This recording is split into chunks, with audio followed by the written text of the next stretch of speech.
So here we have our tablet that we're working with. We can open the Polar Beat app here, and this is the home screen that will open up when you open the app.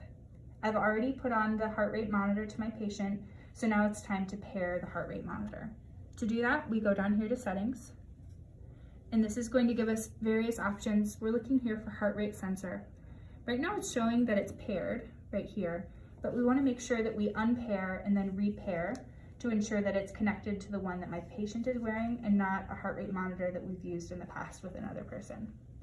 So we'll click here, remove that pairing, and then we see here this ID number, and that should be unique to the heart rate monitor that your patient is wearing, so you can use that as a way to confirm that you're pairing to the correct monitor.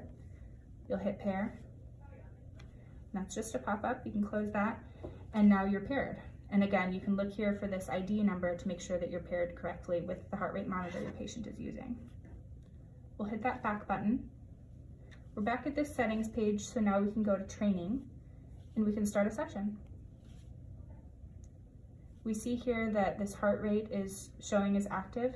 If it weren't paired, it would show no numbers, so we know that we are actively monitoring their heart rate.